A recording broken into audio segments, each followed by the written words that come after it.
Hey everyone, Aristotel Dascal here from GoStartup.io. In this video, I want to talk to you how you can unblock the workflows for your business. Now, I just want to tell you a couple of stories. One, I have worked recently with a client of mine, and because of the way that their business is set up, because they have an internal team and they have a customer team and they provide services, they have to work around making sure that all the privacy or the security of the information, managing the subcontractors, and at the same time managing the customer relationships, everything works really well. And this is pretty standard for multiple companies. Whether there's an agency that has clients and they perform services for them, whether there's an internal team and you have internal clients, there's this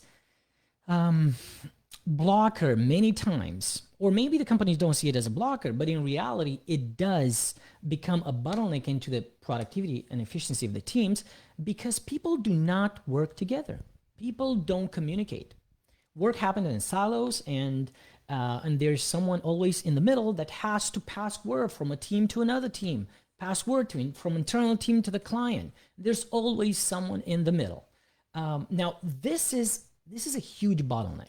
And I want you to take a look at your business, or if you haven't yet started one and you're watching all my videos because you're thinking about starting something, build your business process and workflows on the right path.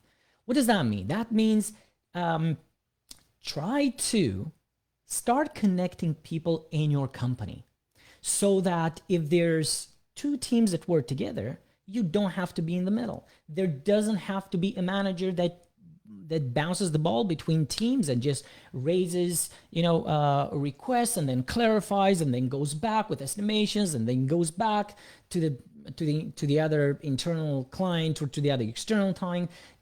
Try to connect people together. Now, I understand that sometimes you may think that people just don't work properly, but believe me, this is the best way to grow certain people. If you are actively pushing them to do the work that they're supposed to be doing at the level that you want them to get. You just have to be there and observe.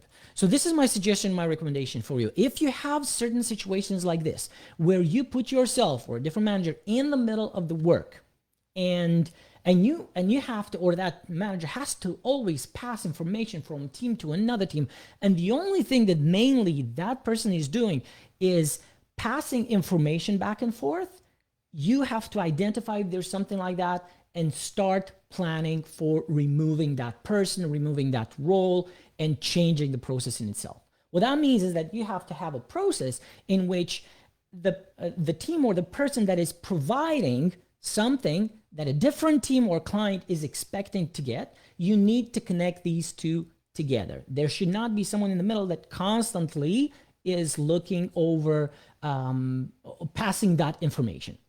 Now that can be done by using various tools. Obviously, there can be tools that have multiple visibility, and there can be, for the same item, work item, there can be different comment types. They can be different visibility for different for the same issue type. So on one side, just the customer sees comment. On one side, just the internal team sees comments. Just whatever you do, think if in your mind comes this idea that, oh, I got to make sure that the information is passed properly, I don't want to connect people together, work on that. If you're, and many companies nowadays subcontract work, right? If you are subcontracting work outside, and I don't know, maybe you're thinking that you don't want to confuse the customer, that now I'm talking to this person, now I'm talking to this person. Don't worry about it. If the customer sees a financial reason for the change that you're making, that it's beneficiary for them, they are always gonna be fine with it. As long as the quality is the same, as long as the time frame is the same, or even better, if everything goes smoother, they are gonna be fine with it. Okay, so don't worry about that. Yeah, but what if the customer wants me to use a certain tool, and I do not, all my workflows are built in my tool here? You know what? Again, communicate with the customer. It's easier to just provide to your customer, whatever it's an internal or external, with a weekly report, rather than going back and forth every single day and bringing more confusion and more back and forth, and you don't know where things were left off. So try to do this. If there's any discussion on a work item that you're doing right now that is happening outside of the place where that work item actually is hosted, let's say that you're doing a development task and it's in Jira. If there's any discussion happening somewhere else outside of that Jira tasks, then something's wrong. Okay, if you do discussions on Slack, and if you do discussion on Zendesk, and if you do everywhere, if there's about the scope of that work in itself, something is wrong. So go ahead and try to bring everything, all the discussions, everything around that one tool with your tracking progress for that issue in itself. So one, bring clarity around the tool that you're using. Use just one tool and bring all the communication around that thing. Number two, remove, if there's a person in the middle, if you're in the middle, if there's a manager in the middle, remove that person and allow the person that is actually working on a task with the person that is actually expecting for a task to be done, allow them to work together directly, okay? Are you concerned about privacy and, just do an NDA, okay? Do a non-disclosure agreement and that's it, okay? You fixed it. Train your people how to talk, what to say, when to say, what not to mention, costs, internal costs, external costs. Train your people about that, right? Don't kill yourself by trying to manage everything. Give yourself visibility and allow yourself to receive notifications so that you, at any point, you can look on what's going on. You can see how information is being passed. But don't try to just ping people. So what'd you do with that client? What'd you do with that client?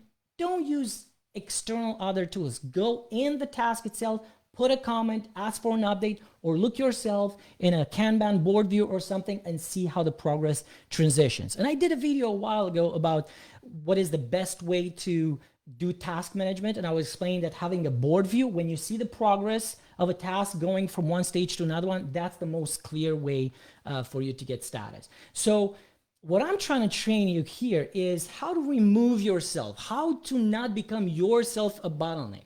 Because if you do that, it's going to increase the cost for your clients as well. It's going to increase your internal cost. You're going to have way more to manage internally. But you know what? I mean, I don't know, maybe because I'm not 25 anymore and I'm 40 almost, I'm just always tired of all these little tasks that you can automate and simplify. And if I'm tired, believe me, the client is tired too. And even if you have a junior, whatever, 20 years old, that seems like he's okay taking everything you throw at him, believe me, at a point, he's going to get tired of you and he's going to quit. So try to do the right thing. Establish the right processes from the start. Connect people together. Use a single tool for any updates and comments around it. Create NDAs if you're concerned about security or something like that. Don't be concerned that the client doesn't like the application that you use. Give them a weekly status, okay? But go ahead and do these. Now, I did have another client in the past, which the whole company was under him. Like everybody was reporting to him. 30 people, I don't know. It was very, very difficult. It was exhausting for him because at the same time he was trying to get funding. At the same time he was trying to acquire different companies. So it was hard. So at that point, when I came and I joined that company as a consultant, I took over as an interim COO. Everybody started reporting to me instead of him. And then I started to actually create exactly these types of processes, these types of workflows. People started working together. Every team had a proper tool that were integrated both sides of people who were providing the work and people that were expecting the work. Every comment was in there. Believe me, that made it so much easier.